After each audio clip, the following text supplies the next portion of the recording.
अभी तक जो कुछ भी आपने पढ़ा है, जो कंजंक्शंस आपने स्टडी किए हैं, उन कंजंक्शंस में जो सबसे इम्पोर्टेंट चीज है किसी प्लैनेट की एक्टिवेशन।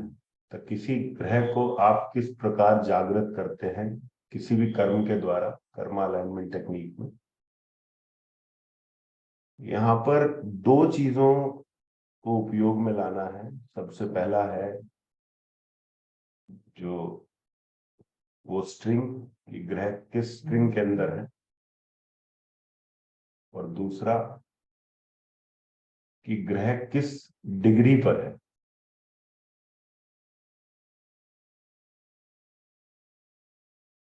एक्टिवेशन में दो चीजें इंपॉर्टेंट है। फर्स्ट, ग्रह की अपनी स्ट्रिंग, और दूसरा ग्रह की डिग्री। अब सबसे पहले एक चीज को समझिएगा कि किसी भी ग्रह से जो सबसे ज्यादा एक कंजंक्शन जो बनता है वो उन ग्रहों का बनता है जो किसी एक पर्टिकुलर ग्रह के पीछे हो डिग्री में और ग्रह के आगे हो डिग्री में। इसका मतलब ये है कि अगर आप किसी प्लेनेट एक्स को स्टडी करने जा रहे हैं, कोई भी प्लेनेट है जो प्लेनेट एक्स है, उस प्लेनेट एक्स के आगे कोई प्लेनेट हो सकता है। मान लीजिए प्लेनेट एक्स 10 डिग्री में है, तो उसके आगे वाला जो प्लेनेट है वो 11 डिग्री का हो गया। और जो जेड प्लेनेट है वो 9 डिग्री का हो गया। तो 9 डिग्री का अर्थ ये है कि वो एक्स प्लेनेट के पीछे आ। ठीक। तो जिस प्लेनेट को भी आप कंसिडरेशन में ला रहे हैं, उस प्लेनेट के आगे वाला प्लेनेट और पीछे वाला प्लेनेट, ये सबसे ज्यादा उसको इम्पैक्ट करते हैं जिस भी ग्रह को आप स्टडी करने जा रहे हैं। इस चीज को समझ लीजिए। इसका अर्थ ये है कि उदाहरण के तौर पे अगर आप ये देखें कि सपोज आप किसी क्यू में हैं, किसी लाइन के अंदर आपको खड़ा कर दिया गया है। उस लाइन के अंदर 9 लोग हैं, 9 लोगों से वो लाइन बनी है।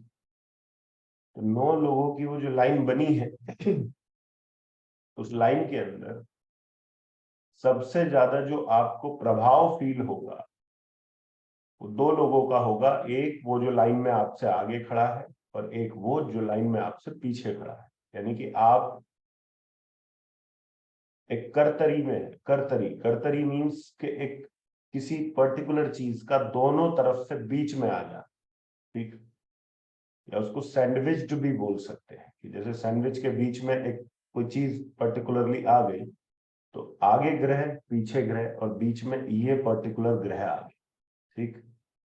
तो इस चीज को सबसे ज्यादा अपने दिमाग में रखिएगा कि स्ट्रिंग भले ही कितने भी ग्रह की बन जाए। मान लीजिए आप किसी एक प्लेनेट की स्ट्रिंग बना रहे हैं, तो स्ट्रिंग में तो हो सकता है 5 प्लेनेट आ जाए, 6 प्लेनेट आ जाए, इतने सारे आ जाए। लेकिन वहां पर जब आपको जजमेंट लेना पड़ेगा तो जजमेंट आप किस आधार पर लेंगे? आप इस आधार पर लेंगे कि ग्रह के आगे कौन है और ग्रह के पीछे कौन है।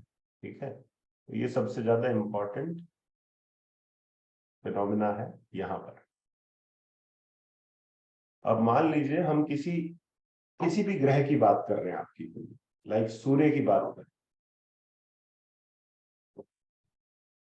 तो सूर्य जैसा कि आप लोगों ने कारक तत्वों के रूप में देखा, जो हमने सिग्निफिकेशन अभी तक करी, उनमें सूर्य किस चीज को रिप्रेजेंट करता है? सूर्य फैमिली को रिप्रेजेंट करता है, मेल चाइल्ड को रिप्रेजेंट करता है, आपके फादर को रिप्रेजेंट करता है। तो आपके फादर पर, आपके मेल चाइल्ड पर और आपकी फैमिली पर सर्वाधिक, क्या सर्वाधिक प्रभाव किस चीज का पड़ेगा? इस बात का पता आपको सूर्य के आगे वाले ग्रह और सूर्य के पीछे वाले ग्रह से इमीडिएटली पता चल जाए। समझ गए? अब इमीडिएटली पता चलने का अर्थ यह है कि एक बात को अपने दिमाग में बिठा लीजिएगा कि जब कोई ग्रह, यहां पर सारा खेल क्रॉस करने का है, क्रॉस करने का या प्रभाव लेने का है कि कौन किस प्रकार किस ग्रह के प्रभाव लेता है।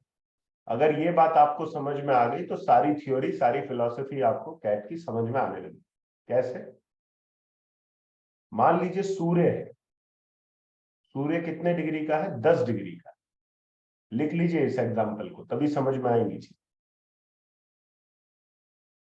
For example, sun is 10 degree, sun is 10 degree,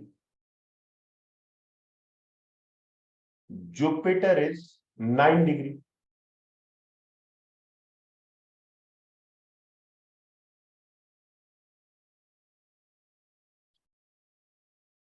and Mercury is 11 degree.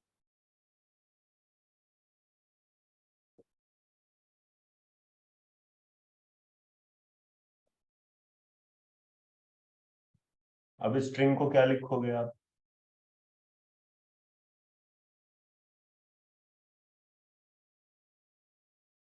सबसे पहले क्या? जुपिटर, फिर सन, फिर मरकरी। ठीक। अब इसका अर्थ यह है कि सन जो है वो डिग्री में किससे आगे है? वो डिग्री में जुपिटर से आगे है। तो इसका अर्थ यह है कि सन के अंदर जुपिटर के प्रभाव मौजूद है। सन के अंदर जुपिटर के प्रभाव मौजूद है। एक होता है किसी चीज का मौजूद होना, और एक होता है किसी चीज की प्राप्ति करना। ये दोनों अलग अलग बातें।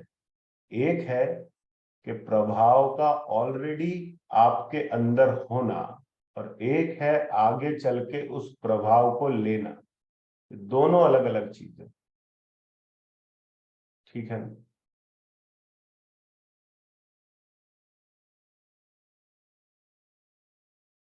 अब यहां पर इस चीज का अर्थ ये है कि सूर्य किसके प्रभाव लेकर आ गया? सूर्य यहाँ जुपिटर के प्रभाव लेकर आ गया।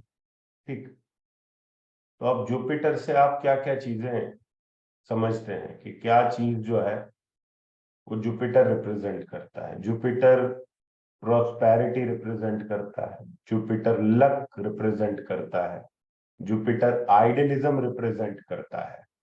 तो हम ये कहेंगे कि इस व्यक्ति के जीवन में सूर्य के जो कारक तत्व हैं या सूर्य से जुड़े हुए जो रिलेशन है, वो रिलेशन बृहस्पति के प्रभाव को लेकर आएंगे।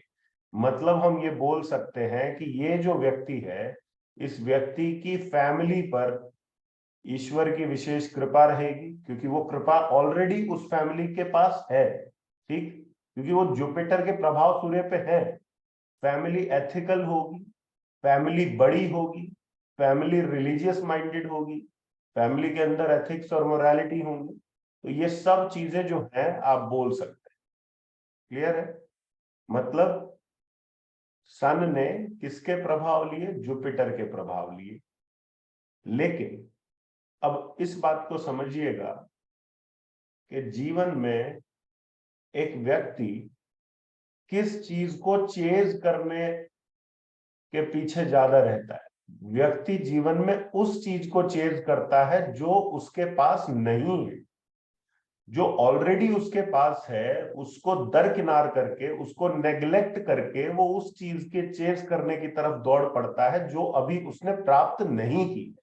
इस बात को समझ लीजिएगा। ये बात अगर समझ में आ गई तो आपको आगे का जो फंडामेंटल है वो समझ में आ जाएगा कि यहाँ पर क्योंकि सूर्य के पास बृहस्पति के गुणों की मौजूदगी है, इसका अर्थ यह है कि सूर्य जो है वो किसका पीछा करने जा रहा है या किसको चेज करने जा रहा है? मरकरी को चेज करने जा रहा है।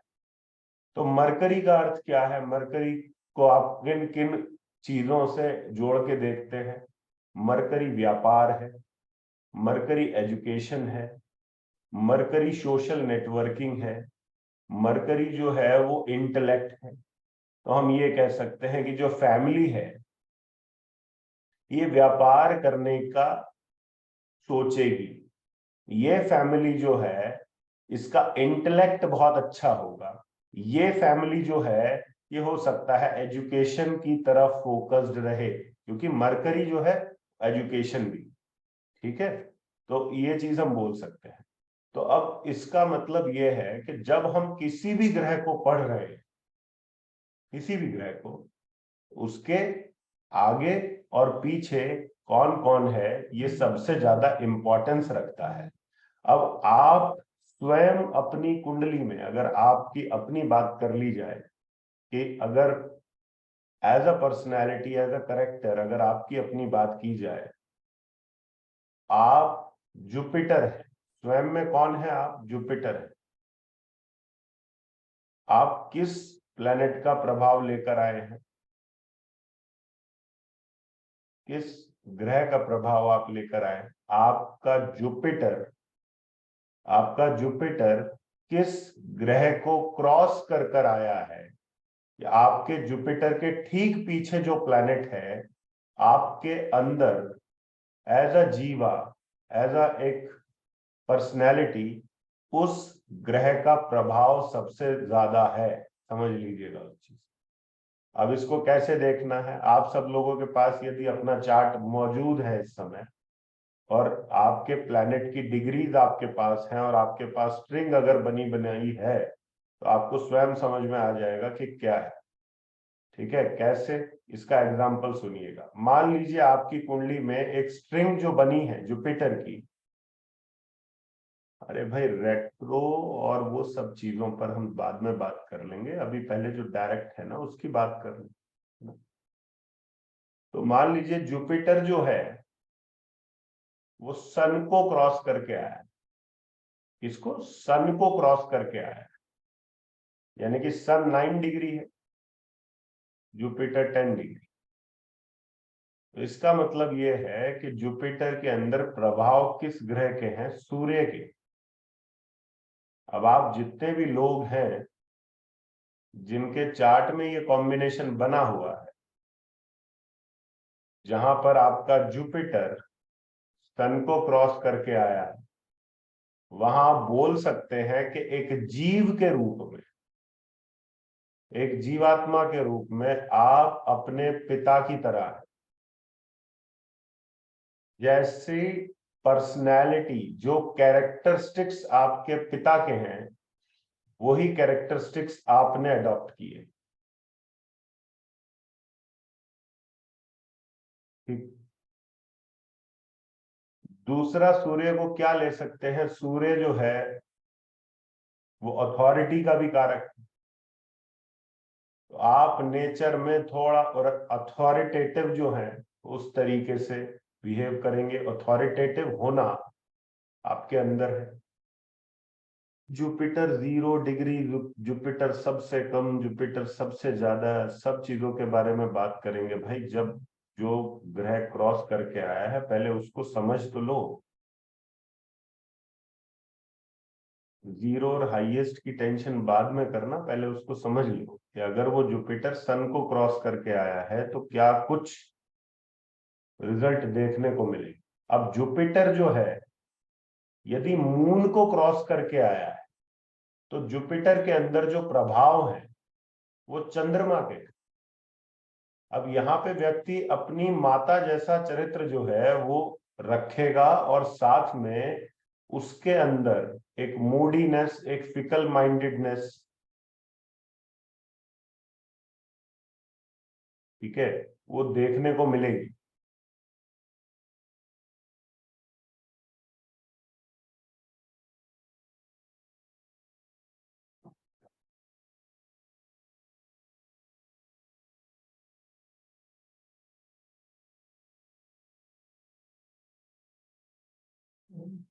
इसी प्रकार आप जुपिटर के साथ बाकी सब ग्रहों को देख सकते हैं कि जिस ग्रह को जुपिटर क्रॉस करके आया है उस ग्रह के कारक तत्वों की मौजूदगी आपके अंदर मिलेगी, आपके एटीट्यूड में मिलेगी, क्योंकि जीव के रूप में आप बृहस्पति। लेकिन ये तो वो चीज है जो आपके अंदर मौजूद है। आप चेज किस चीज को करेंगे, आपके लिए वैल्यू किस चीज की ज्यादा रहेगी? आपके लिए वैल्यू उस चीज की ज्यादा रहेगी जो जुपिटर के ठीक आगे जो प्लेनेट है उसकी ज्यादा रहेगी। मतलब अगर जुपिटर के ठीक आगे आपके सैटर्न है तो आप रिस्पॉन्सिबिलिटीज को चेज करेंगे। मतलब आप स्वयं रिस्पॉन्सिबिलिटीज की तरफ जा रहे हैं, आप रिस्पॉन्सिबिलिटीज का पीछा कर रहे हैं, प्रोफेशन का पीछा कर रहे हैं। अगर जुपिटर के ठीक आगे सूर्य है तो आप सूर्य के गुणों को प्राप्त करने का प्रयास करेंगे। अगर वीनस आपके ठीक आगे है, मान लीजिए आप जुपिटर वीनस वाले व्यक्ति, जुपिटर वीनस, जुपिटर पहले है वीनस बाद में, जुपिटर 10 डिग्री है वीनस 11 डिग्री है। इसका अर्थ यह है कि ये व्यक्ति जो है, इसका झुकाव, इसकी इंक्लिनेशन जो है वो फाइनेंस की तरफ ज्यादा रहेगी। ये महत्व देगा, और सिर्फ फाइनेंस को महत्व नहीं देगा, लग्जरी को महत्व देगा, कंफर्ट को महत्व देगा, जो वीनस की बाकी चीजें हैं उनको महत्व देगा। और इस प्रकार यदि आपका जुपिटर मून को चेज कर रहा है, चंद्रमा को चेज कर रहा है, जुपिटर 10 डिग्री है, चंद्रमा 11 डिग्री, तो ये किस तरफ जा रहा है, इसकी इसके जो अपनी कैरेक्टरिस्टिक्स है, अपना एटीट्यूड है, किस तरफ जा रहा है? चंद्रमा की तरफ जा रहा है। इसका मतलब कि जीव जो है वो चंद्रमा के सिग्निफिकेशंस को लेने की तरफ जा चुका।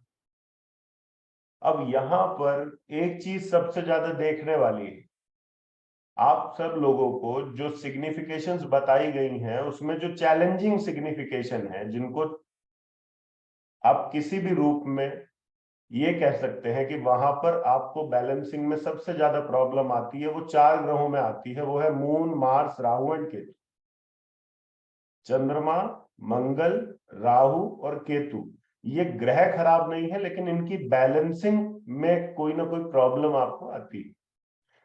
तो यहां पर क्योंकि जुपिटर मून को चेज कर रहा है, तो ये व्यक्ति फिकल माइंडेडनेस को चेज कर रहा है, इमोशनल टर्बुलेंस को फेस कर रहा है, मूडीनेस को फेस कर रहा है। तो यहां पर ये चीज इस व्यक्ति के लिए थोड़ी सी प्रॉब्लमैटिक हो जाएगी।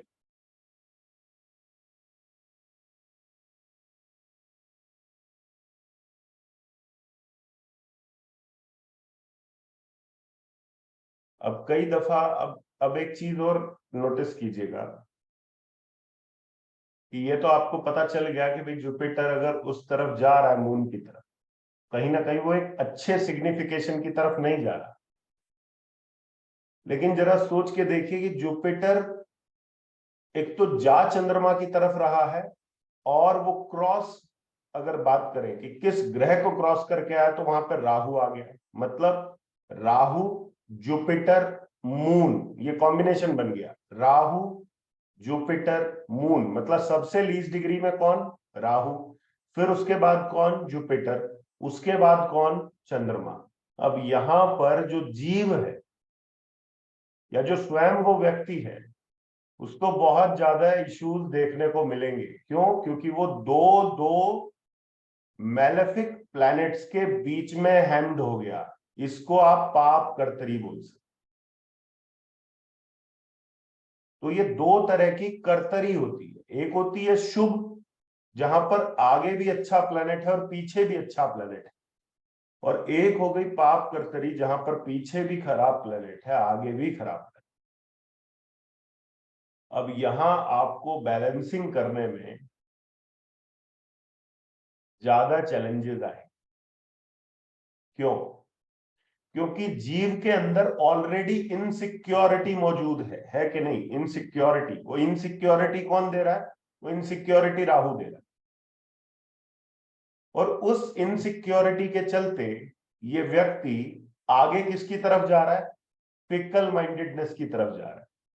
तो इसका अर्थ ये हो गया कि इस जीव को मेंटल लेवल पर बहुत सारे इश्यूज देखने को मिलेंगे। ये इसको पैनिक अटैक्स हो सकते हैं, इसका जो माइंड है अंदर से वो हाईली इनसिक्योर हो सकता है।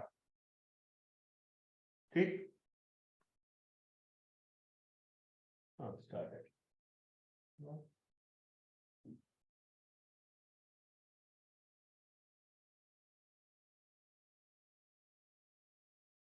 तो ये बहुत इंपॉर्टेंट है कि ग्रह के पीछे और आगे कौन कौन से ग्रह हैं। अब एक चीज को समझ लीजिएगा कि कर्म अलाइनमेंट में हम जो काम करते हैं वो किसी भी ग्रह की बैलेंसिंग के लिए करते हैं। मतलब जो वस्तु या जो चीज आपको तकलीफ दे रही है, उस तकलीफ को किसी ग्रह के साथ में रिलेट करके हम उन ग्रहों के कारक तत्वों के अकॉर्डिंग एक्ट करके उस ग्रह की बैलेंसिंग करते हैं। तो आमतौर पे क्या होता है कि ज्यादा चैलेंजेस आपको किस जगह पर आएंगे? ज्यादा चैलेंजेस आपको उन जगहों पर आएंगे जहां पर ग्रह के आगे और पीछे दोनों तरफ मेलेफिक प्लैनेट्स दिखाई दे, वहां चैलेंजेस ज्यादा होंगे। और जहां आपको लगे कि प्लैनेट के आगे भी और पीछे भी दोनों तरफ बेनेफिक प्लैनेट्स की मौजूदगी है, उस ग्रह से जुड़े, उस ग्रह की जुड़ी हुई चीजें जो है वो आपके लिए फेवरेबल है, वहां आपको बैलेंसिंग में कोई बहुत ज्यादा एफर्ट्स नहीं डालने। तो ओवरऑल जो कंक्लूजन है वो इस चीज को लेकर है कि हमें उन ग्रहों की बैलेंसिंग पर ध्यान ज्यादा देना पड़ता है जिन ग्रहों के पीछे और आगे मेलेफिक हो या किसी एक पर्टिकुलर साइड पर मेलेफिक प्लैनेट, चाहे पीछे हो चाहे आगे। ये बहुत ज्यादा इंपॉर्टेंस रखती है ये पर्टिकुलर चीज।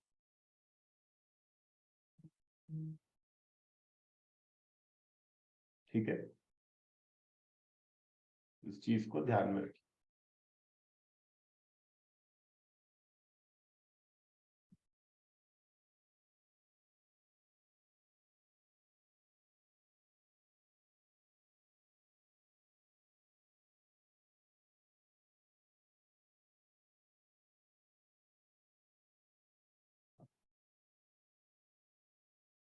अब जिस प्रकार आपने जुपिटर को लिया, क्योंकि जुपिटर जो है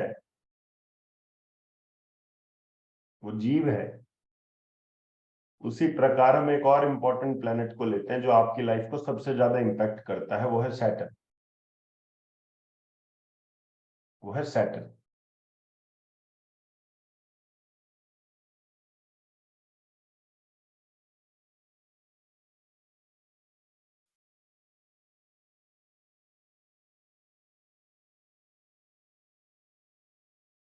अब सैटर्न जो है वो इतनी इंपॉर्टेंस क्यों रखता है? क्योंकि वो आपका कर्म कारक है। कर्म कारक। अब कर्म कारक का अर्थ ये है कि आप उसको ये नहीं लिखेंगे ये आपके कारक का ऑफ प्रोफेशन है, ये प्रोफेशन का कारक नहीं है, ये नहीं लिखना है। आपके कर्मों का कारक है, आपके एक्शंस का कारक है, जो आप एक्शंस लेंगे अपने,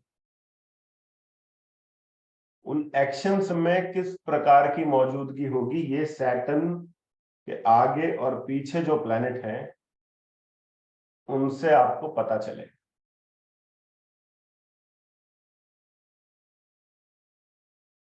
तो मान लीजिए सैटर्न जो है वो 9 डिग्री, 9 डिग्री, और जुपिटर जो है वो 8 डिग्री। इसका मतलब ये है कि ये सैटर्न किसके प्रभाव लेकर आया है? ये सैटर्न जुपिटर के प्रभाव लेकर आया है। अगर आपसे पूछा जाए कि लक या भाग्य का कारक ग्रह कौन है, आप कहेंगे बृहस्पति। तो इसका अर्थ ये हो गया, ये व्यक्ति कोई भी कार्य करे अपने जीवन में, इसके जीवन में भाग्य इसका साथ अवश्य देगा, इसके कर्मों, राइट। लेकिन अब बात फिर उसी चीज को देखिएगा कि सैटर्न के आगे कौन है, ये ज्यादा इंपॉर्टेंस क्यों रखता है? क्योंकि व्यक्ति जो है वो उन कर्मों को चेज करेगा जो कर्म उस ग्रह से जुड़े होंगे जो सैटर्न के ठीक आगे होगा। मतलब कि अगर आपके जुपिटर सैटर्न के पीछे है और सैटर्न के ठीक आगे सन है, सूर्य है, तो इसका अर्थ यह है कि ये जातक जो भी कर्म करेगा, जो भी एक्शंस परफॉर्म करेगा, उन एक्शंस में इसकी जो मंशा होगी वो किस चीज की प्राप्ति की होगी? इसकी मंशा होगी कि ये फेम की प्राप्ति करे। ये हो सकता है गवर्नमेंट जॉब की प्राप्ति के लिए भाग रहा, हो सकता है ये उस प्रोफेशन की तरफ भाग रहा हो जो इसकी फैमिली जिसको ऑलरेडी कर रही है, जिस काम को इसकी फैमिली कर रही है। ये हो सकता है उस प्रोफेशन को चेज करने की तरफ जाए जो इसके पिता कर रहे हैं। तो इससे हमें यह पता चलता है कि शनि जो है ये जिस ग्रह की तरफ जा रहा है, व्यक्ति उन प्रोफेशन को करने का प्रयास सर्वाधिक करता है अपने जीवन, ठीक है, उस चीज का सबसे ज्यादा प्रयास करता है। अब एक चीज और,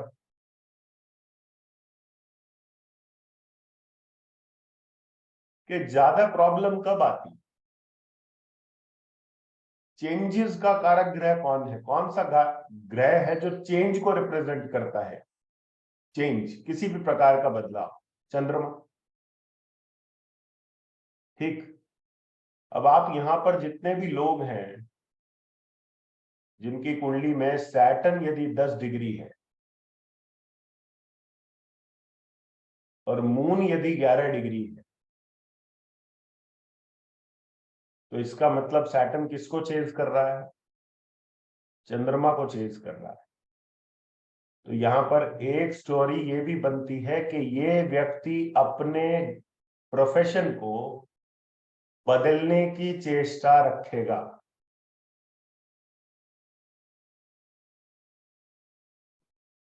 ये बीच बीच में अपने प्रोफेशन को बदलने की सोच अपनाएगा।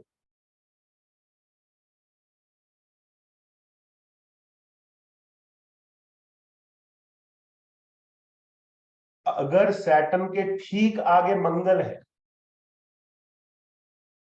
अगर सैटर्न के ठीक आगे मंगल है,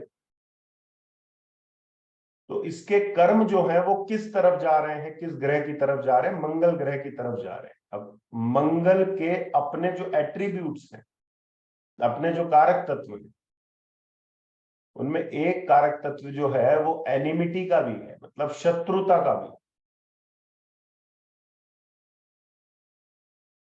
इसका अर्थ यह है कि सैटर्न जब मार्स की तरफ जाएगा तो ये व्यक्ति के अपने प्रोफेशन के अंदर अपने कर्मों के चलते शत्रुता का सामना भी करना पड़ सकता है जब सैटर्न मार्स की तरफ जा रहा है,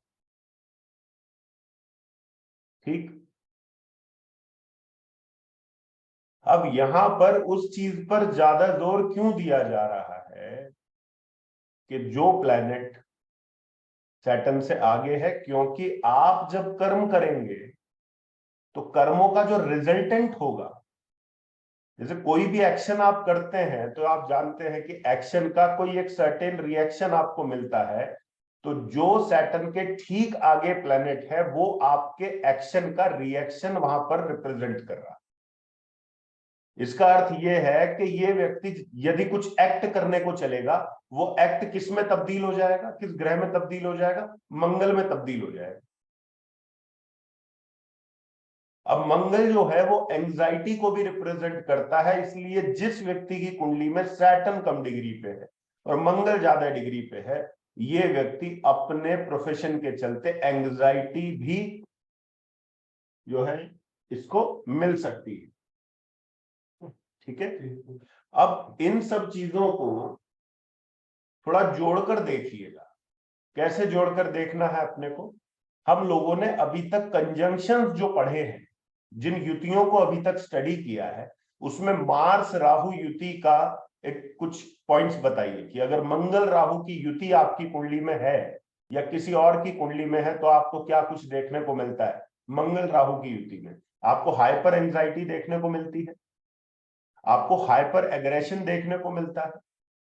इसका मतलब क्या है कि सैटर्न यदि मार्स की तरफ जा रहा है और मार्स के ठीक आगे राहु की भी मौजूदगी है, तो प्रोफेशन के अंदर एग्रेशन का सामना करना पड़ेगा। प्रोफेशन के अंदर जो है वो हाइपर एंजाइटी का सामना करना पड़ेगा। समझ रहे हैं बात? तो ये किस तरीके से है? ये है Saturn Mars Rahu, Saturn Mars Rahu. अभी हमने सैटर्न मून पढ़ा था, तो मान लीजिए सैटर्न मून की तरफ जा रहा है, सैटर्न मून की तरफ जा रहा है, लेकिन मून के ठीक आगे फिर एक और प्लेनेट खड़ा हो गया आके। कौन? मून राहु। मून राहु। अब मून राहु को जब आपने स्टडी किया होगा तो चंद्र राहु के कुछ नेगेटिव सिग्निफिकेशंस जो निकल कर आए वो क्या है? Insecure mind, insecure mind. अब पीछे कौन है उसके? सैटर्न है। तो सैटर्न के आगे मून है, मून के आगे राहु है, इसका मतलब insecure mind because of profession. ठीक? क्योंकि आप जब सामने वाले को ये कहेंगे कि भाई तुम इनसिक्योर हो, तो सामने वाला कहेगा ठीक है इनसिक्योर तो हूं, लेकिन इनसिक्योरिटी के तो बहुत सारे रीजन है। कोई पैसे को लेकर इनसिक्योर होता है, कोई फैमिली को लेकर इनसिक्योर होता है, कोई अपने बच्चे को लेकर इनसिक्योर है। मेरी इनसिक्योरिटी किस चीज के चलते है? तो आप उसको कह सकते हैं भाई तुम्हारी इनसिक्योरिटी जो है वो अपने प्रोफेशन के चलते है। Saturn moon Rahu. अब डिप्रेशन का कॉम्बिनेशन बताइए, डिप्रेशन का कॉम्बिनेशन क्या है?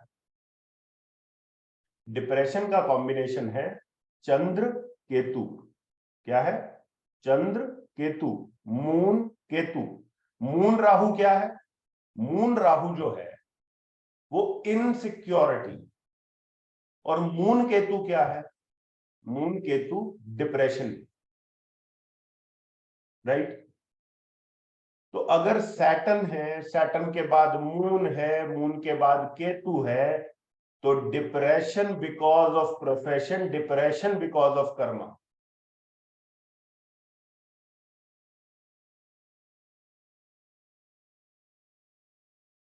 Depression because of profession and depression because of Karma. Right? Saturn moon Ketu.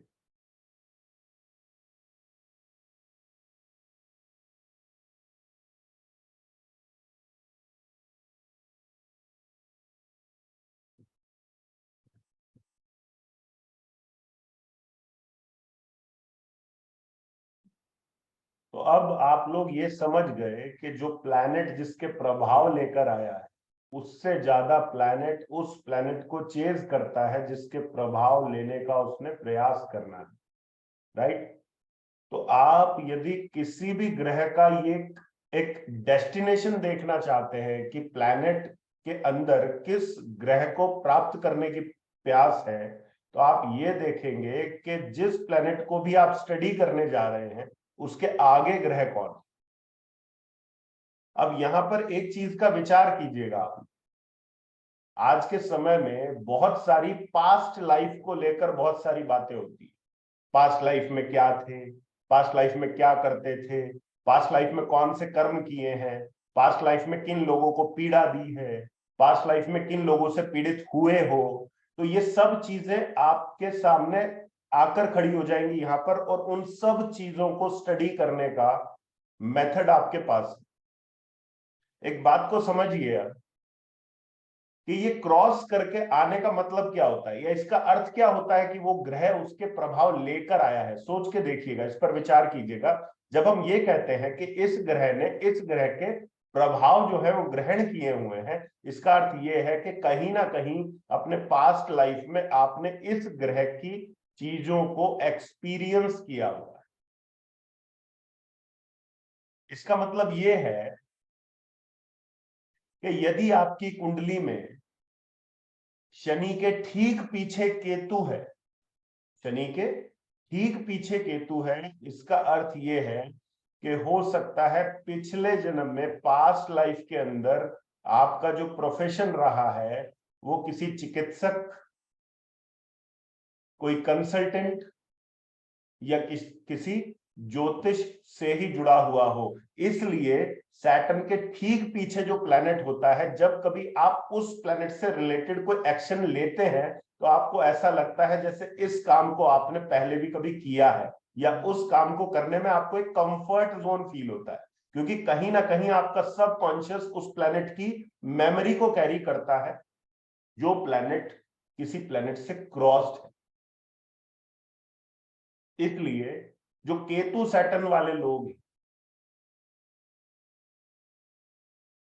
उनको ज्योतिष पढ़ते समय या ज्योतिष का कार्य करते समय कई दफा ऐसी फीलिंग आएगी कि हो सकता है हमने पास्ट लाइफ में अपने ज्योतिष किया है, क्योंकि आपके शनि ने कहीं ना कहीं एक ग्रह को क्रॉस किया है और उस ग्रह की चीजों को एक्सपीरियंस किया है। अब मान लीजिए किसी की कुंडली में जो कॉम्बिनेशन बनता है वो मरकरी सैटर्न का बनता है, मरकरी सैटर्न।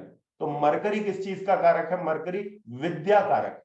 तो मरकरी को क्रॉस करके कौन गया? सैटर्न गया। तो हो सकता है आप कभी किसी को पढ़ाएं, आपको पढ़ाना बड़ा सरल लगे, इसलिए वो सरल, जो जो सरलता का भाव आ रहा है वो इस कारण से आ रहा है क्योंकि कहीं ना कहीं पास्ट लाइफ में आपने किसी को विद्या दी हो, इसलिए वो प्रोफेशन के रूप में या वो सैटर्न के रूप में वो उसको क्रॉस करके आके वो उसके गुणों को ले रहा है। ठीक। जुपिटर सैटर्न है, जुपिटर सैटर्न, तो यहां भी गाइडेंस की बात आएगी, शिक्षा की बात आएगी, तो यहां पर भी टीचिंग या गुरु जैसा कोई कार्य या उस प्रकार का कोई कार्य आपने किया हो।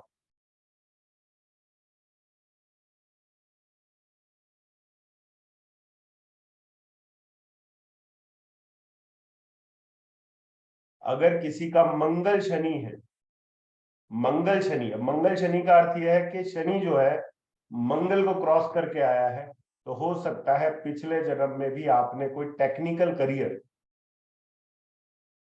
करियर चूज किया हो, इसलिए हो सकता है इस जन्म में जो आपके एक्शंस रहेंगे, उन एक्शंस में जब आप किसी टेक्नोलॉजी का यूज करेंगे या कुछ टेक्निकल कोई कार्य कर रहे होंगे, तब आपको ऐसा प्रतीत होगा जैसे आपको ये चीज ऑलरेडी पता है या ये चीज आपके लिए बहुत सरल है।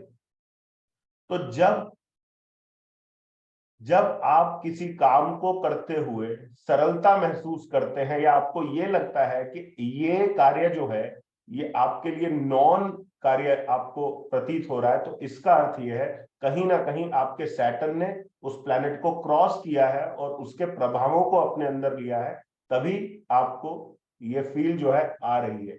लेकिन एक चीज का ध्यान रखिएगा कि आप उसके बावजूद भी उसी प्लैनेट की तरफ जाना पसंद करेंगे, आपकी अपनी जो इच्छा रहेगी उसी प्लैनेट की तरफ रहेगी जो सैटर्न ने, जिसको अभी क्रॉस नहीं किया है, जिसको वो आगे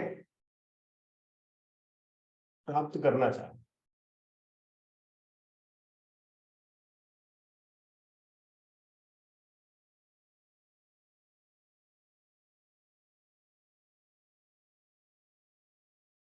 अब ट्रिगरिंग कैसे होती है ये समझ लीजिए, किसी चीज को ट्रिगर कोई कैसे करता है। ट्रिगर का बहुत सीधा सा फंडामेंटल है, जब हम कहते हैं कि आप इस प्लेनेट को ट्रिगर करोगे तो आपको ये रिजल्ट्स देखने को मिलेंगे, तो वो ट्रिगरिंग आप कैसे करोगे? उस ट्रिगरिंग को करने के लिए आपको जिस पर्टिकुलर प्लेनेट को ट्रिगर करना है उसके ठीक पीछे वाले प्लेनेट को आप एक्टिवेट कर दीजिए। कैसे एक्टिवेट करोगे, किस प्रकार एक्टिवेट करोगे?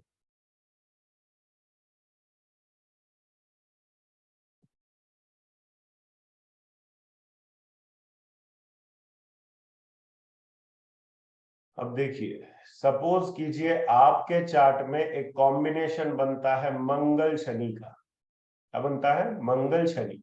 तो लिख लीजिए 9 डिग्री मार्स, 10 डिग्री सैटर्न।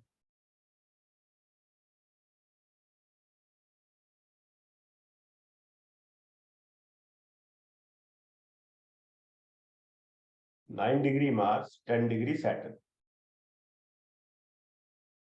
अब इतना तो आप जान गए हैं कि इस सैटर्न के अंदर किसकी मौजूदगी है? मार्स की मौजूदगी।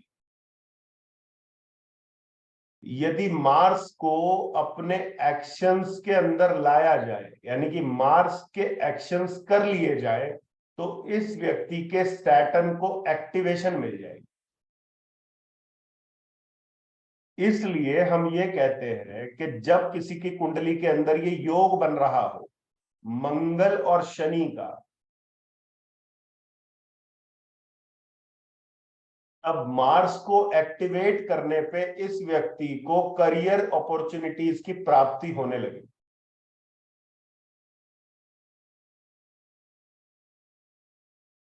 इसलिए आपने देखा होगा कि कई दफा जब हम कहते हैं किसी व्यक्ति को भाई तुम जमीन पर सो जाओ, व्यायाम करना शुरू कर दो, एक्सरसाइज करना शुरू कर दो, तो इन सब चीजों की रिकमेंडेशन व्यक्ति को खासकर उस समय की जाती है जब सैटर्न के ठीक पीछे मंगल है।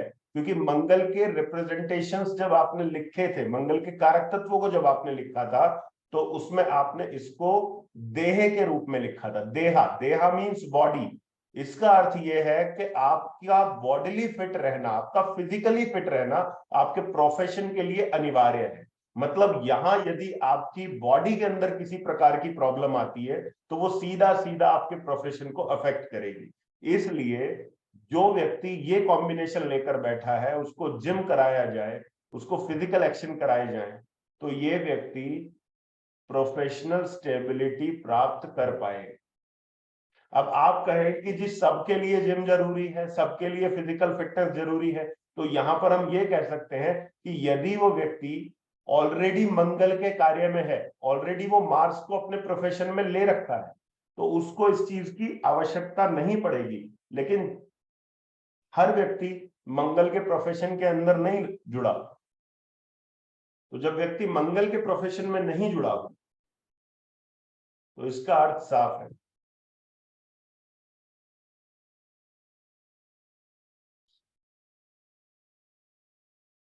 मंगल के प्रोफेशन में नहीं जुड़ा हुआ तो इसका अर्थ साफ है कि इस व्यक्ति को अपनी बॉडी को फिजिकल फिट रखने से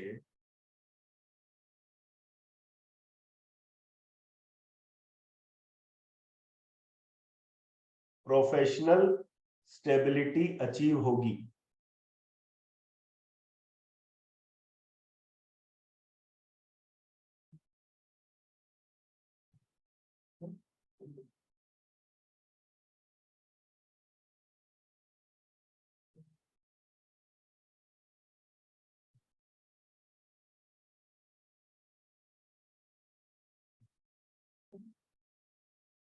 अब मान लीजिए मून सैटर्न किसी का आ गया, मून सैटर्न।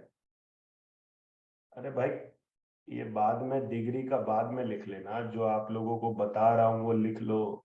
ये रेमेडी है जो आपके काम आएंगी और आप किसी और को दोगे तो उसके काम आएंगी। तो रिक्वेस्ट है एक बार ये लिख लेने दीजिए सभी प्लैनेट्स का। प्रोफेशन की बात हो रही है, काम आने वाली चीज, नहीं तो फिर मैं उन क्वेश्चंस को ले लेता हूं, मुझे कोई प्रॉब्लम नहीं।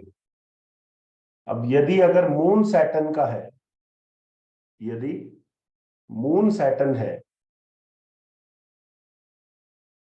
तो मून सैटर्न के केस में सैटर्न के अंदर किस ग्रह के प्रभाव है बताइए? चंद्रमा के प्रभाव है, तो यदि चंद्रमा को एक्टिवेशन दिया जाए, चंद्रमा को एक्टिवेट किया जाए, तो शनि पर इसका फर्क पड़ेगा। अब ऐसे में यदि कोई व्यक्ति बिना काम के है, बिना जॉब के है, उसको जॉब नहीं मिल रही है, काम नहीं मिल रहा है, करियर अपॉर्चुनिटीज नहीं मिल रही है, आप उसको ट्रैवल करने के लिए बोलिए, उसको अपॉर्चुनिटी मिलेगी।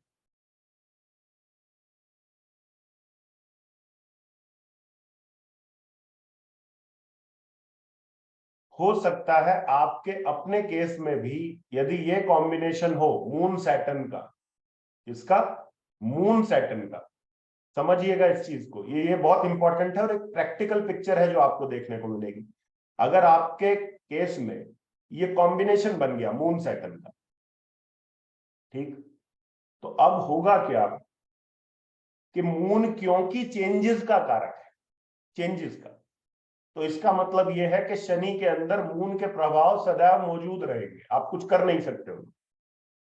इसलिए कई दफा क्या होगा, आपको देखने को मिलेगा इस आदमी को जगह जगह अपने काम बदलने पड़ेंगे, कभी कुछ बदल रहा है, कभी कुछ बदल रहा है, कभी कुछ बदल रहा है। अगर नहीं भी बदल रहा तो उसको अपने काम के अंदर एक फिकल माइंडेडनेस, एक मूड चेंजेस, वो सब चीजें इसके अंदर होंगी।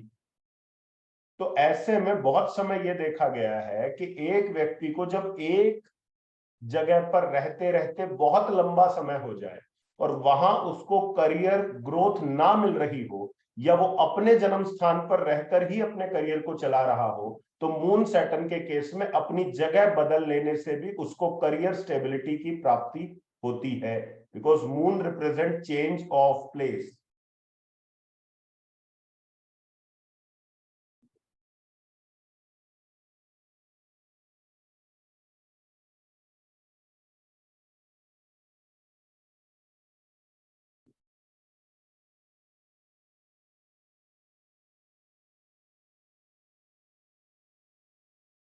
अब आप कहोगे कि भाई हर किसी के लिए चेंज ऑफ प्लेस नहीं हो सकता है ना, क्योंकि हर व्यक्ति के अपने जेन्युइन रीजन, वो बोल सकता है भाई मैं अपनी फैमिली को नहीं छोड़ सकता और फैमिली यहां से मूव करेगी नहीं। तो आप व्यक्ति को बोलिए भाई कहाँ जॉब कर रहे हो आप, वो बोलेगा मैं ये पर्टिकुलर प्लेस पे जॉब कर रहा हूँ, ठीक है। तो आप कोई ऐसी जॉब पकड़ लीजिए जहां पे आपको लगे कि आपको काफी ट्रेवल करके जाना पड़े, वहां से आप अपनी जॉब को चलाइए, तो व्यक्ति को करियर स्टेबिलिटी आ जाएगी। अब आप ये देखिएगा, इस चीज को रिवर्स करके देखिएगा कि जो लोग मून सैटर्न या सैटर्न मून का कॉम्बिनेशन लेकर चलते हैं, उनको अपने जीवन में मैक्सिमम केसेस में जब आप सफल करियर बनाते हुए देखेंगे, तो आपको उनके करियर में जगह बदलती हुई बहुत दिखाई देंगी, ट्रैवलिंग उनके प्रोफेशन में बहुत ज्यादा इन्वॉल्व होती दिखाई देगी। नहीं तो वो किसी मून रिलेटेड फील्ड के अंदर जॉब करते हुए मिलेंगे, जैसे कि फूड इंडस्ट्री। तो यहां पर ये तीन चार चीजें जो है आपके सामने आ जाएंगी कि इस व्यक्ति को वो चेंजेस वाली प्रॉब्लम या फिकल माइंडेडनेस प्रॉब्लम इसलिए नहीं हो रही।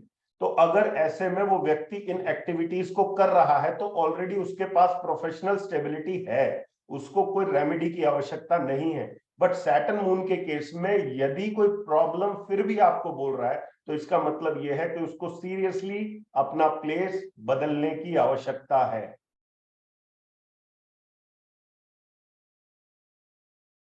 ठीक।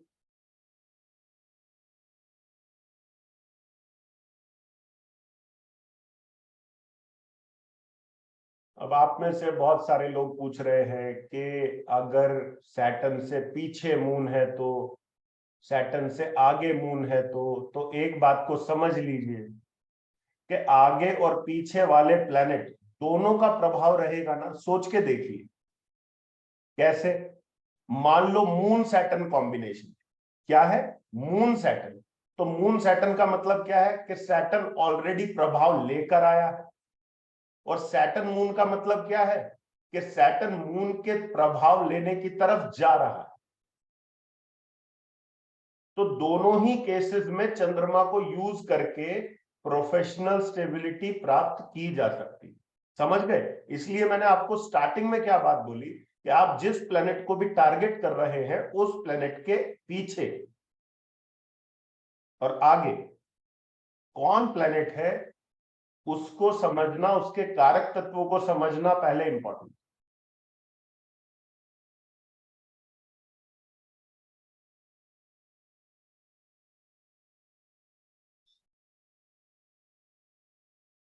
क्लियर हो गया पॉइंट? आगे का पीछे का समझ गए ना? मतलब पीछे जो है आगे जो है। और एक बात अब समझिए, दो केसेस लिखिए, लिखिए एक पर्सन ए एक पर्सन बी। फिर हम दो तीन कुंडलियों पर काम करेंगे। पहले लिखिए पर्सन ए, फिर लिखिए पर्सन बी।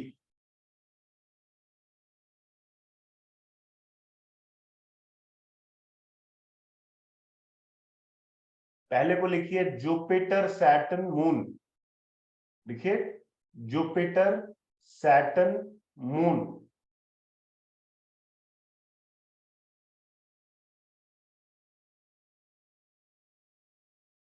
फिर लिखिए Ketu Saturn moon.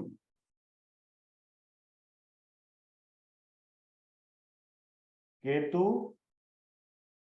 Saturn moon.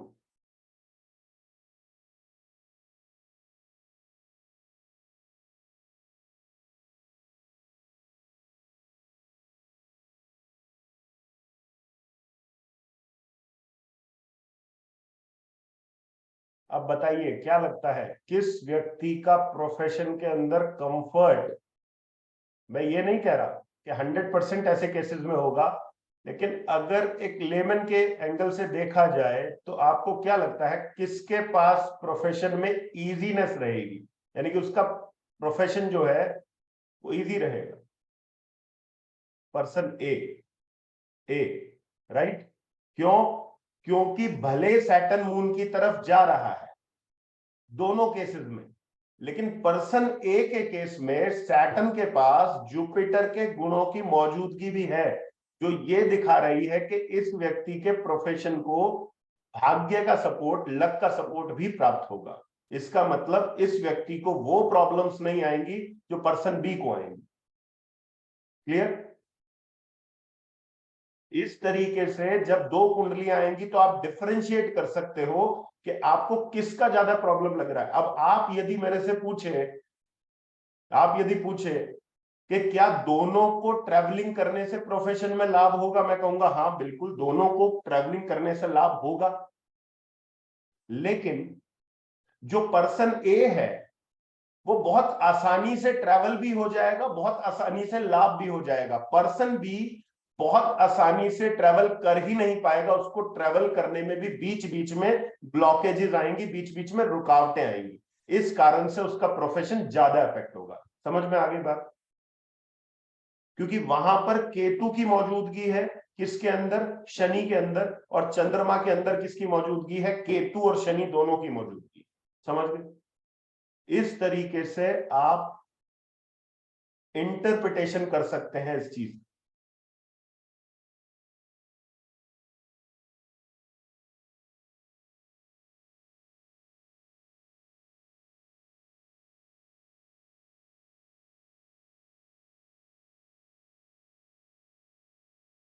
अब ये कुंडली बना लेते हैं, इसको क्या उपाय दें? अभी उपाय पर नहीं आते हैं, पहले अच्छे से पढ़ाई करें फिर उपाय दें।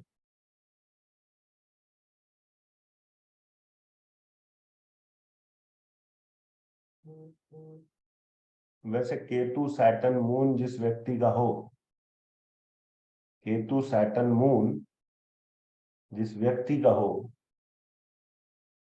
उसको सबसे पहले बोलो अपना इंटेंट सही करे, क्योंकि इंटेंट गड़बड़ होते ही सबसे पहले उसका प्रोफेशन जो है वो अस्त व्यस्त हो जाएगा।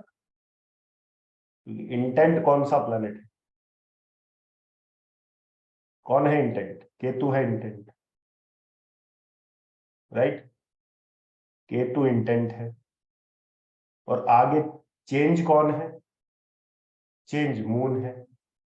इस व्यक्ति को प्रिडिक्शन क्या दोगे? कि भाई अपनी नेक नियत को अपने प्रोफेशन में सही रखना, वरना इस प्रोफेशन में टिक नहीं पाओगे, प्रोफेशन बदलना पड़ जाए, ये बोले। अरे नेक्स्ट हाउस वैकेंट हो तब, नेक्स्ट हाउस की बात नहीं हो रही है वैकेंट हो, या हाउस वैकेंट होने या भरे होने की बात नहीं है, यहाँ प्लैनेट की बात है कि प्लैनेट के आगे कौन है पीछे कौन है, दैट्स इट। ठीक। अब आप में से काफी लोग एक क्वेश्चन कर रहे हैं कि अगर प्लैनेट सबसे ज्यादा डिग्री का है तो क्या करें, और प्लैनेट सबसे कम डिग्री का है तो क्या करें। यही है ना प्रश्न, कि अगर सबसे कम डिग्री का है तो क्या करेंगे, और सबसे ज्यादा डिग्री का है तो क्या करें। सबसे कम डिग्री का है कौन, सैटर्न। जितने लोगों की, वो प्लैनेट किसी राशि में होगा या नहीं, 1 से लेकर 12 तक होगा ना, किसी तो राशि में होगा आपका।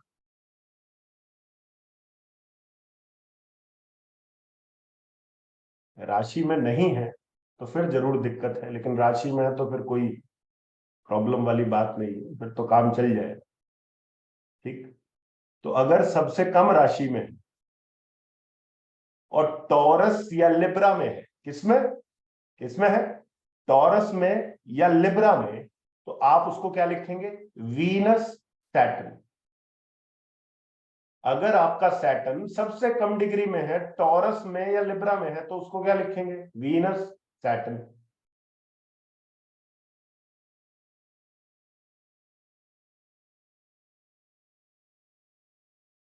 क्वेश्चंस की कोई कमी नहीं है, मेरे को पता था नेक्स्ट क्वेश्चन क्या डाल, अपनी राशि में हो फिर।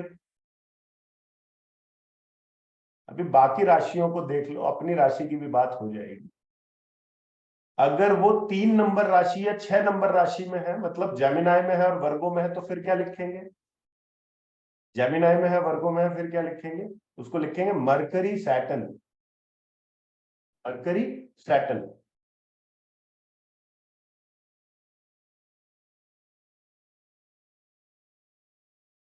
अगर अगर 1 और 8 नंबर राशि में, किसमें, 1, 1 एंड 8 में है, तो हम क्या लिखेंगे, मार्स सैटर्न। अगर 9 नंबर या 12 नंबर राशि में है सबसे कम डिग्री का, तो हम लिखेंगे जुपिटर सैटर्न। लियो में है तो सन सैटर्न, कैंसर में है तो मून सैटर्न, और अगर एक्वेरियस और कैप्रिकॉर्न में है तो फिर क्या लिखेंगे, सैटर्न स्क्वायर।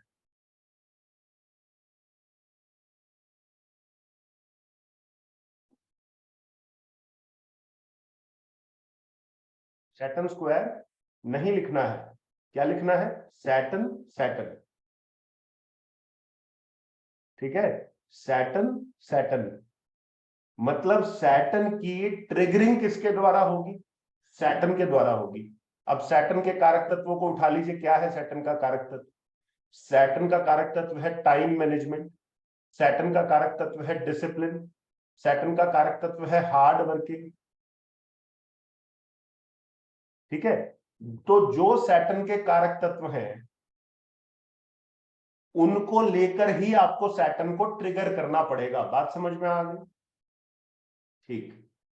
अब आ जाइए सबसे हाईएस्ट डिग्री पे। कम डिग्री वालों का प्रॉब्लम सॉर्ट आउट हो गया कि भाई मेरा सबसे कम डिग्री पे था, अब सबसे हाईएस्ट डिग्री वाले थे वो परेशान थे। अब जिन लोगों का सैटर्न सबसे हाईएस्ट डिग्री पे, अब वो भी देख लीजिए कि आपका सैटर्न किस राशि में, और उस राशि लॉर्ड को सैटर्न के आगे उठाकर लिख दीजिए। मान लीजिए सैटर्न टॉरस में है, हाईएस्ट डिग्री का है, तो सैटर्न वीनस। अगर सैटर्न लिब्रा में है, हाईएस्ट डिग्री का, सैटर्न वीनस। अगर सैटर्न 9 नंबर राशि में है, 12 नंबर राशि में है, हाईएस्ट डिग्री का है, तो हम लिखेंगे सैटर्न जुपिटर। सैटर्न कर्क राशि में हाईएस्ट डिग्री है, हम लिखेंगे सैटर्न मून। सन की राशि में है, हाईएस्ट डिग्री का है, हम लिखेंगे सैटर्न सन। और यदि अपनी ही राशि में है, 10 नंबर में है, 11 नंबर में है और हाईएस्ट डिग्री पे है, तो हम लिखेंगे सैटर्न सैटर्न।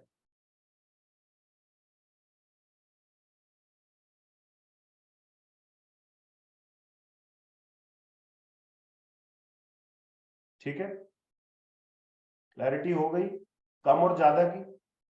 अब ये जो कम और ज्यादा वाला प्रिंसिपल है, ये सिर्फ सैटर्न के लिए नहीं। सैटर्न को प्रिविलेज नहीं मिला है ये वाला अकेले कि भाई वो कम डिग्री में इसको ले ले, ज्यादा में इसको ले ले। ये प्रिविलेज हर ग्रह के पास, हर ग्रह के पास, जुपिटर के पास भी है, केतु के पास, शुक्र के पास, बुध के पास, सबके पास ये प्रिविलेज। ठीक है, इसको इसी तरीके से आपने लेना है।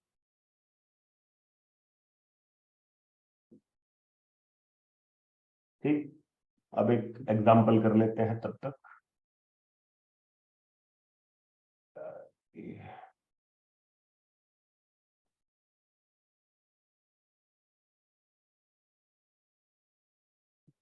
नहीं रहा है।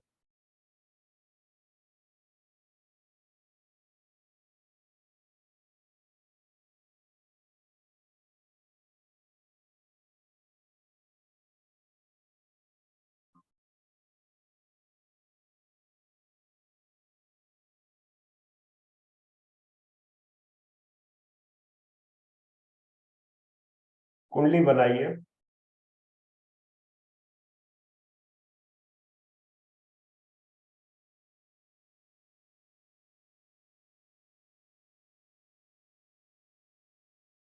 12 नंबर की कुंडली बना।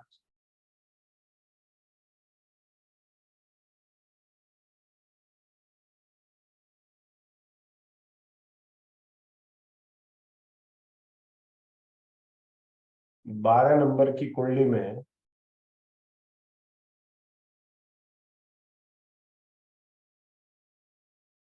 थर्ड हाउस में लिखिए Rahu.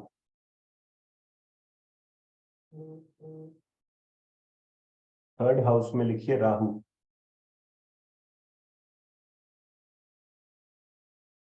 3 degree, 3 degree.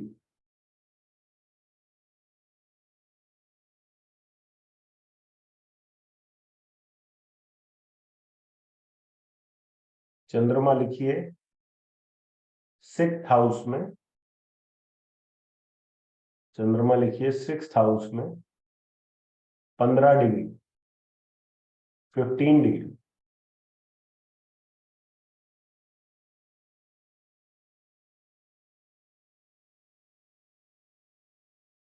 Saturn 26 degree 8वें घर में। सैटर्न 26 डिग्री 8वें घर में।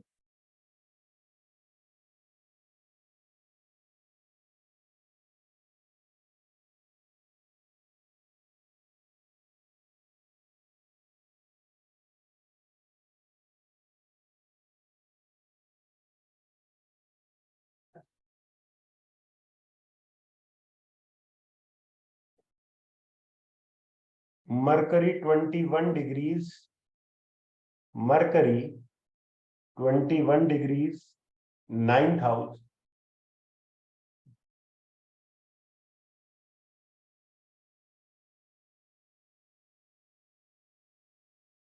सन 1 degree,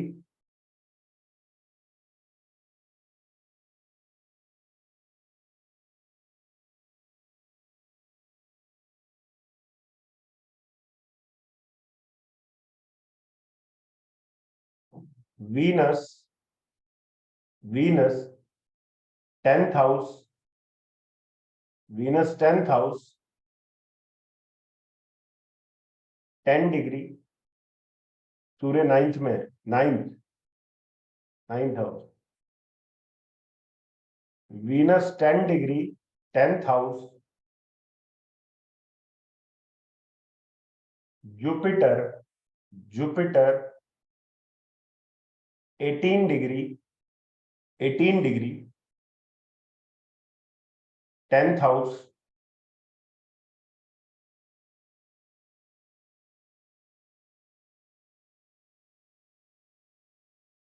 Mars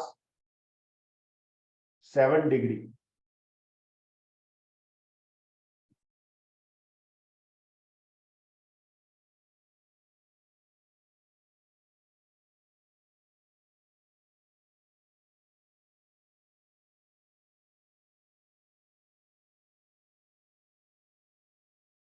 Mars 11th house 7 degree, 11th house 7 degree.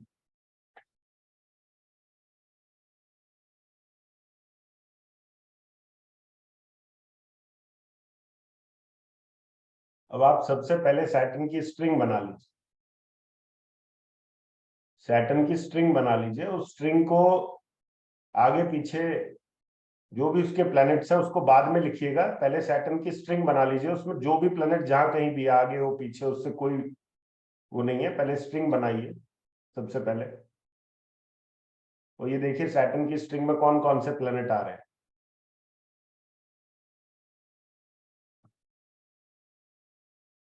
Saturn की स्ट्रिंग में आप देख रहे होंगे मरकरी आ रहा है, सन आ रहा है, केतु आ रहा है। मरकरी, सन, केतु,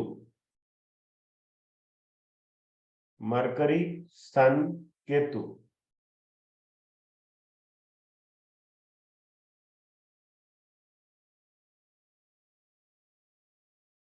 अब हम क्या करेंगे, अब सैटर्न के इमीडिएटली पीछे जो है डिग्रीज में उसको लिख लीजिए, और सैटर्न के इमीडिएटली बाद जो है डिग्रीज में उसको लिख लीजिए। केतु नहीं बताया, केतु नहीं बताया, राहु बता दिया, तो केतु तो अपने आप बता दिया।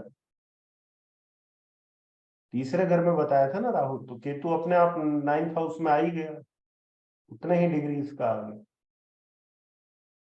ना। तो सबसे पहले लिखिए मरकरी, सबसे पहले मरकरी, देन सैटर्न,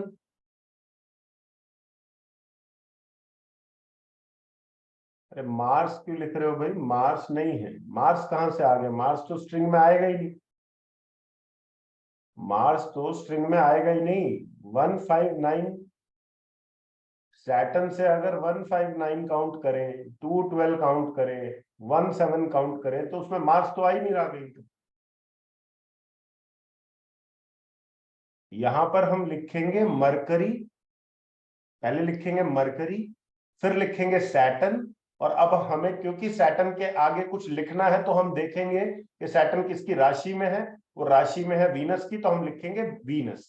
तो ये जो कॉम्बिनेशन बना, ये बना मरकरी का, ये बना सैटर्न का, और ये बना वीनस।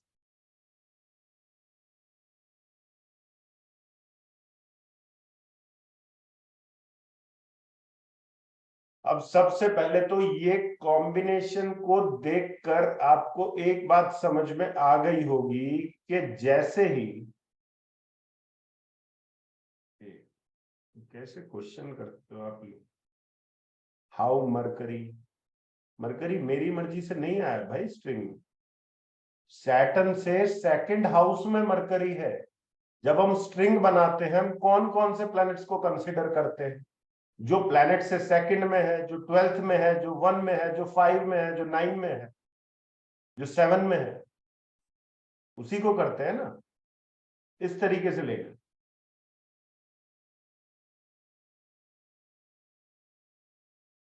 ठीक, तो इसके लिए हम क्या करेंगे, सबसे पहले मरकरी,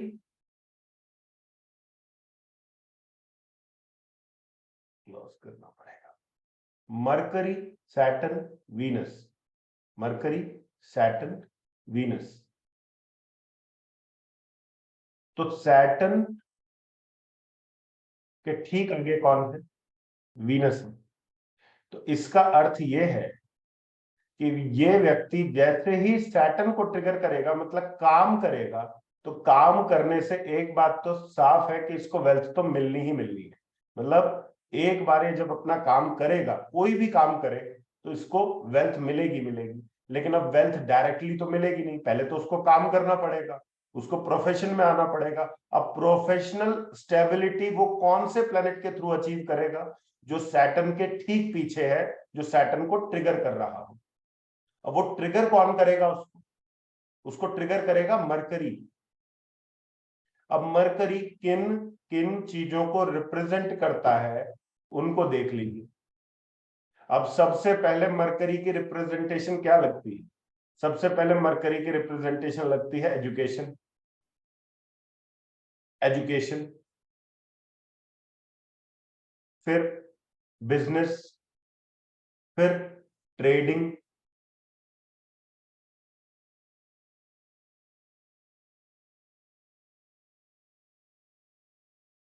नेटवर्किंग,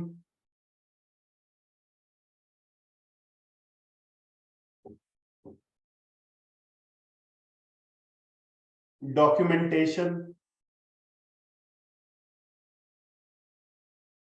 लाइजनिंग, कमीशन।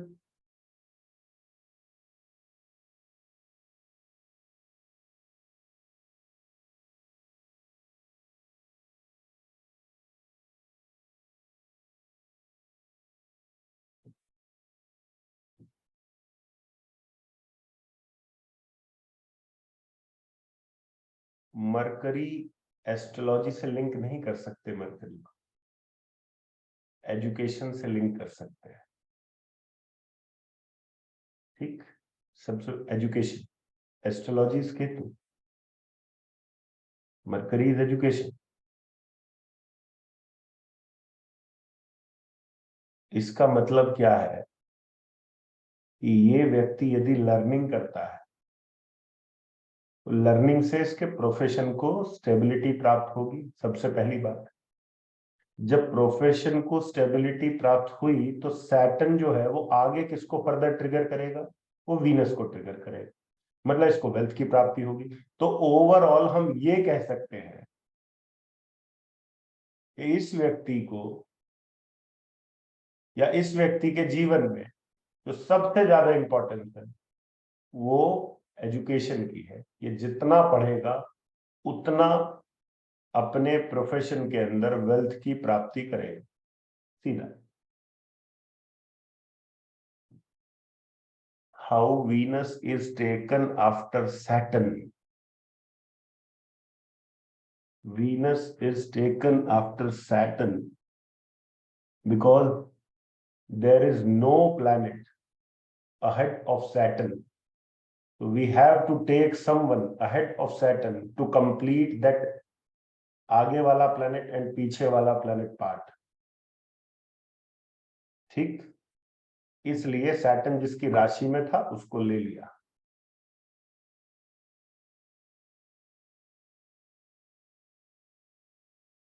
ठीक है, क्लियर हो गया ये वाला फंडा। अब नेक्स्ट चार्ट पर आ जाओ।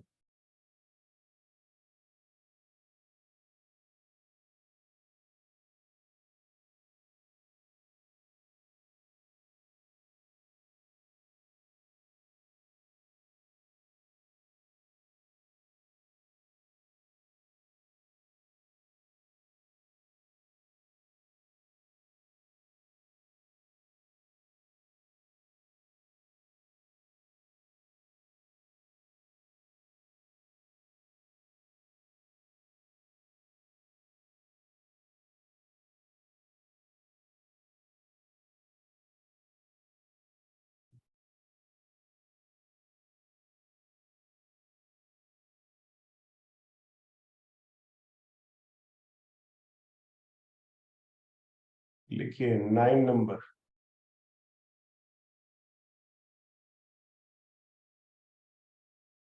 9।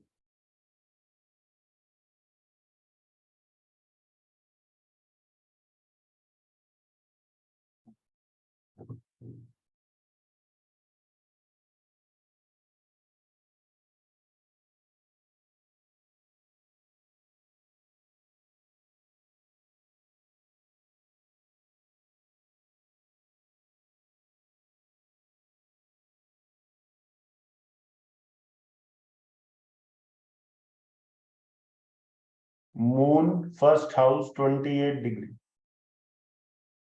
Moon first house 28 degree.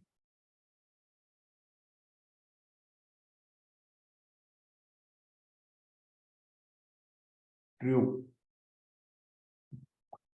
Moon first house 28 degree. Ketu, Ketu second house 19 degree.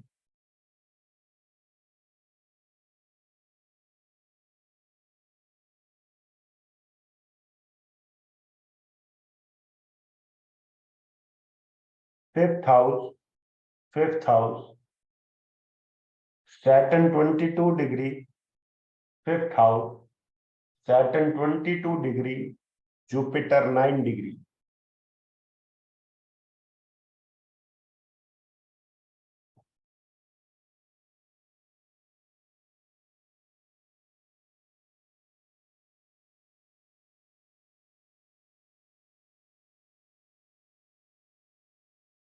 Sun 10 degree, sun 10 degree.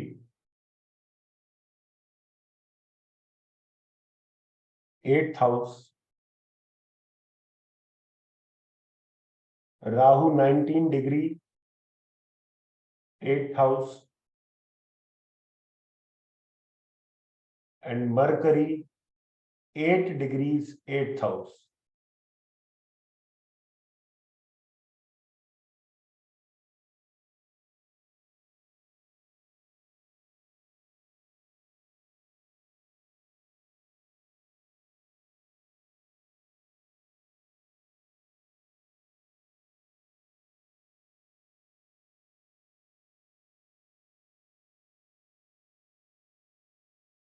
Venus 9th house 11 degree, Venus 11th 9th house 11 degree.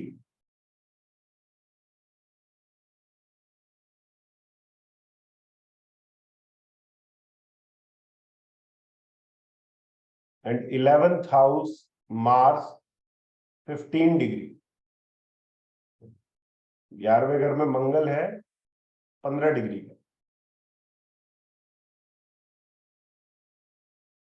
अब सैटर्न की स्ट्रिंग बनाइए।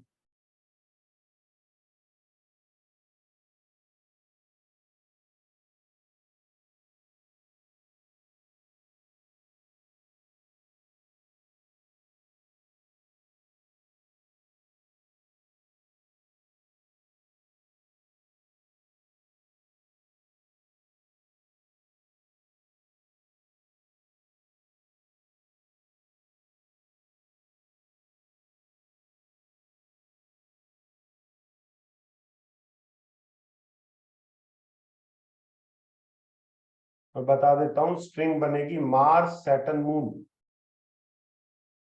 वेरीफाई कर लेना। स्ट्रिंग बनेगी मार्स, फिर Saturn, फिर मून। सैटर्न के पीछे मार्स आएगा, फिर मून आएगा।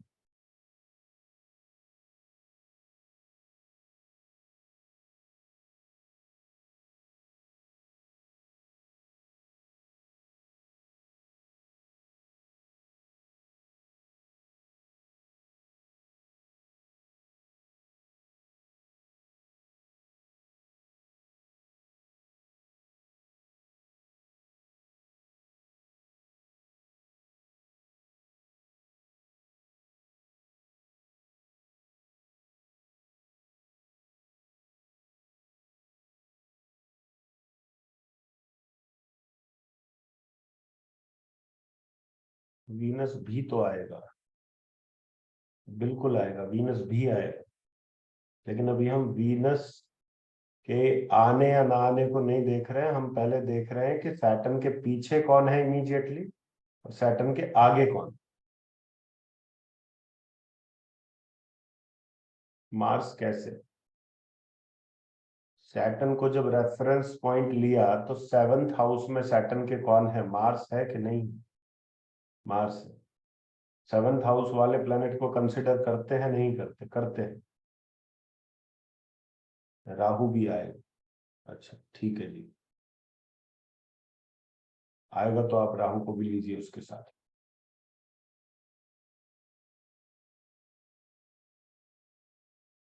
देखिए अब यहां पर जो डिग्री वाइज सैटर्न के पीछे वाला प्लेनेट बना और आगे वाला बना, वो क्या बना? Mars, Saturn, moon. अब जो सैटर्न मून का अभी हमने एनालिसिस किया, उसके अकॉर्डिंग आप ये बोल सकते हैं कि ये व्यक्ति जहां कहीं भी जन्मा है, वहां जन्म स्थान से कहीं अलग इस व्यक्ति को करियर स्टेबिलिटी प्राप्त होगी। सबसे पहली बात तो ये है, सर्वप्रथम ये बात आ गई। और दूसरा पार्ट जो निकल कर आया वो ये आया कि ये व्यक्ति सैटर्न के अंदर मंगल के प्रभाव भी लेकर आया है। इसका अर्थ ये है कि अगर इसके संपूर्ण करियर की बात की जाए तो इसके लिए सबसे बढ़िया ऑप्शन ये है कि ये कोई भी मार्शियन करियर चूज करके, किसी भी तरीके के मार्स से रिलेटेड करियर को चूज करके अपने घर से कहीं दूर अपने करियर को बना सकता है। इसके लिए बढ़िया है।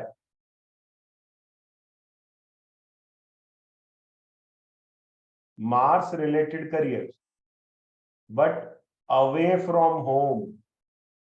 Why away from home? Because moon is there in front of Saturn.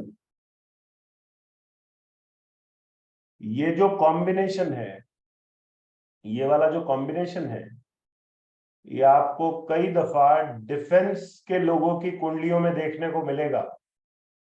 सोच के देखिए, डिफेंस से रिलेटेड जो लोग होते हैं उनकी कुंडलियों में ये कॉम्बिनेशन आपको देखने को मिलेगा। क्यों मिलेगा? क्योंकि डिफेंस जो है वो किससे जुड़ा है? मंगल से जुड़ा है। अब शनि के अंदर किसके प्रभाव है? मंगल के प्रभाव। जो व्यक्ति डिफेंस में होता है उसको नॉर्मली उसकी जो जॉब होती है वो ट्रांसफरेबल जॉब होती है। ट्रांसफरेबल जॉब होने के कारण क्या है, वो मार्स, सैटर्न, मून जो है यहाँ पर अपना काम करता है और ये लोग उस प्रोफेशन के अंदर अच्छा करते हैं। ठीक। 10th क्लास के बाद सब्जेक्ट चूज करने के लिए सैटर्न को देखेंगे या मरकरी को? बात ये नहीं है कि सैटर्न को देखेंगे या मरकरी को देखेंगे। बात यह है कि एजुकेशन का अर्थ होता है किस विद्या के अंदर हम अच्छा परफॉर्म कर पाएंगे। तो किस विद्या के अंदर अच्छा परफॉर्म करेंगे? ऑब्वियसली जो मरकरी के साथ में जिन ग्रहों की लिंकेजेस है उन ग्रहों की विद्या हम ग्रहण कर पाएंगे। लेकिन ये बिल्कुल भी आवश्यक नहीं है कि जिस विद्या को आपने ग्रहण किया उस विद्या के अंदर आप अपना करियर भी बनाएं। तो विद्या के अंदर करियर बनना तब माना जाएगा जब सैटर्न के साथ किसकी लिंकेज बन जाएगी? मरकरी की लिंकेज बन जाएगी। इसलिए हम बोलते हैं कि जो एजुकेशन आपने ली वही एजुकेशन आपके प्रोफेशन के अंदर कंप्लीटली यूज हो, इसके लिए सैटर्न और मरकरी का लिंक रहना इंपॉर्टेंट है। क्लियर हो गया? क्यों? क्योंकि सैटर्न आपका कर्म और मरकरी आपकी ली गई विद्या है। ठीक है ना? इसलिए ली गई विद्या के अंदर आप अपना करियर बना सकते हैं। ठीक।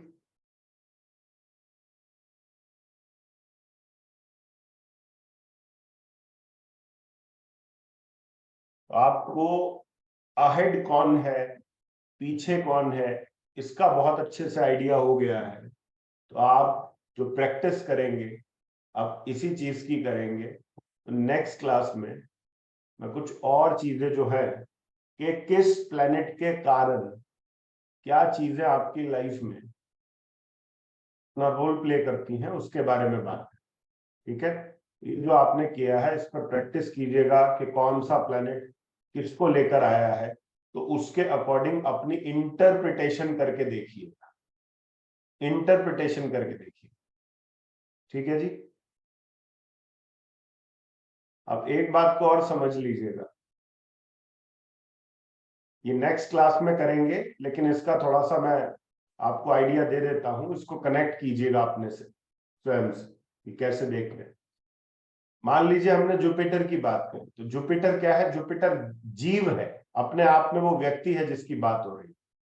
लेकिन जब उसकी बॉडी की बात होगी, उसकी देह की बात होगी, तब आप उसके जुपिटर को नहीं पकड़ेंगे, तब आप उसके मार्स को पकड़ेंगे, मंगल को पकड़ेंगे। ठीक, तो अब एक कॉम्बिनेशन लिखिए, लिखिए कॉम्बिनेशन, एक कॉम्बिनेशन लिखिए सन जुपिटर, लिखिए सन Jupiter.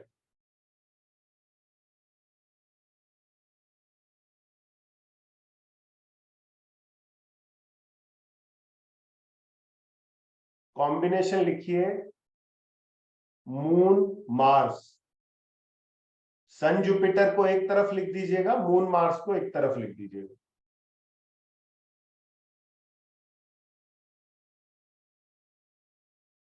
Ketu represent which type of work in information technology?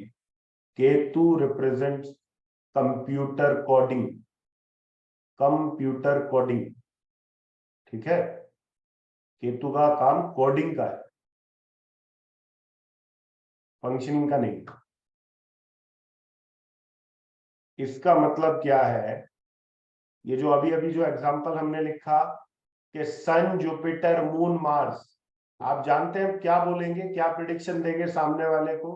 भाई ये जिस व्यक्ति का चार्ट है ना, ये आदतों में कैरेक्टरिस्टिक्स में अपने पिता पर गया है, लेकिन दिखने में देहा जो इसकी है, दिखने में ये अपनी मदर पर है।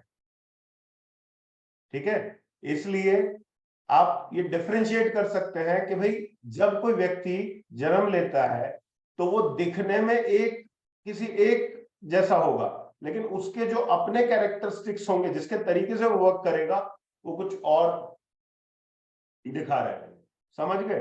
तो जब आप किसी के लुक्स को मैच करना है कि ये लुक वाइज वहां मैच करता है, ये आपने देखा होगा कि कई दफा हमारे यहाँ पर जैसे एक बात होती है ना कि ये दादा पर गया है, नाना पर गया है, वो सब चीजें जब होती हैं तो वहां पर आप मंगल को देखिए, तो मंगल अगर राहु से कनेक्ट है तो ऑब्वियसली कि वो जो है वो दादा साइड जो है वो ज्यादा उसके बॉडी के अंदर आपको दिखाई देगी, और केतु के अंदर है तो वो ऑब्वियसली वो नाना साइड जो है वो रिफ्लेक्ट हो। ठीक है, ऐसे ही अगर जुपिटर केतु है तो सोल वाइज वो मैटरनल साइड पर है, और जुपिटर राहु है तो सोल वाइज जो है वो पैटर्नल साइड पे। ठीक है, इस तरीके से देख सकते हैं।